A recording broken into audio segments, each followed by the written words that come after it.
Itong araw pa lang ito ay nakadalawang trases kami at malaking bagay na rin yan para sa amin at medyo alas 5 na rin pala yan kaya bukas na lang kami magbububong at dito ay nagpakita na nga rin ako sa camera. Kinabukasan nga ay maaga rin ako nakapasok at maaga rin dumating yung pinsan ko na si Jumel kaya nagtali na rin kami ng yero para pagdating ni Papa ay magbububong na nga rin din kami. Bali 2 unit pala yung bububungan namin ngayon at isang unit ay 5 pirasong yero pala yon at bali 10 yero pala yung itatali namin dyan. At nauna pala kami kay Papa dahil si Papa ay nagbabike lang at 2 kami ng pinsan ko ay pares kami nakamotor at bukod doon ay nagpapatuka pa pala yon ng mga alaga niyang manok. Nung mga nakaraan ay ako lang mag-isa yung nagtatali niyan at malaking bagay din na nagkaroon kami ng helper na katulad ng pinsan ko na si Jumel. Kaya medyo napapadali na rin yung trabaho at pagkatapos nun ay nagbubong na nga rin kami at habang nag-aangat nga pala kami ng bubong ay nasira yung tsinelas ng pinsan ko kaya dito ay binigyan na rin ni Papa yung bago niyang biling tsinelas. At yan ay sinusubukan pa nga ng pinsan ko kung makapit ba yung tsinelas na bago dahil delikado din pag nagbububong o pag madulas yung tsinelas mo. Pagkatapos na ay sinukat niya naman yung tsinelas kung sakto nga ba sa paa niya at mukhang okay naman at medyo makapit din at yun yung luma niya nga palang tsinelas. At dahil meron na siyang bagong tsinelas at okay na lahat ay sisimulan ko na nga rin yung trabaho ko. Bali ako nga pala yung gagawa sa paligid ng bubong at medyo sanay na rin ako dyan dahil matagal ko na nga rin itong ginagawa. Tulad ng mga nasabi ko nung nakaraan ay sa umpisa lang din to mahirap pero pag nagamay mo na ay madali na lang din to. Kaso ang kalaban namin dito minsan ay ang sama ng panahon, minsan sobrang init din kaya nakapanghina. Lalo nung bakasyon sobrang init at ngayon naman ay paulan-ulan naman. Makalipas lang din ang ilang minuto ay natapos na rin namin yung pagbububong at ito pala yung unang unit na ginawa namin at ito naman yung pangalawang unit. At kinabukasan ay may tatarasisya naman kami at ayan itinuturo ko na nga rin sa camera. At dahil alas 5 na ay bukas na rin namin gagawin yan at meron na rin namang materyales yan na nandito lang sa gilid. Sana yan lang din talaga sa ganitong trabaho at puhunan mo talaga yung pangangatawan mo kaya wag mo masyado abusuhin. At kinabukasan ay gumawa na nga rin kami at dito ay natrasisyon na nga rin namin at hindi ko na nga rin na-videohan. Bali yan pala yung huling unit na gagawin namin sa block na to at ayan hindi ko na nga rin na-videohan at ito nagpalit na nga rin ako ng damit dahil pinawisan na nga rin tayo. At alas 11 pala ng umaga namin natapos yan at binilang ko na nga rin yung unit na ginawa namin ngayong linggo. Bali ito pala yung unang unit na ginawa namin at ito yung pangalawa, ito yung pangatlo at ito naman yung pang-apat at ito yung huli namin bububungan ngayong linggo. At may materialis na rin naman yan na nasa gilid at itatali na namin pagkatapos namin magtanghalian. Ang kaso biglang umulan.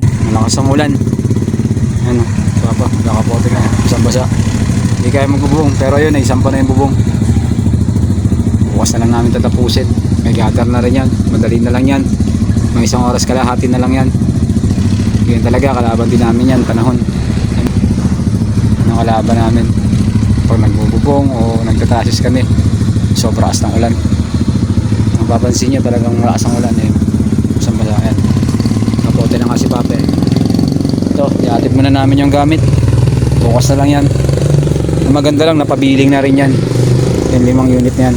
Dahil hindi namin kaya magbubong ngayon dahil sa sobrang lakas ng ulan ay kinabukasan na nga lang namin tinuloy at kinabukasan nga ay natapos na rin namin yung pagbububong at hindi ko na nga rin na-videohan at itong huli unit pala yung huli namin binubungan. Bali naka 5 unit pala kami ngayong linggo at okay din naman yung kitaan dito basta masipag ka lang dahil pakyawan talaga kayo at hanggang dito lang muna matatapos ang aking video. Maraming salamat!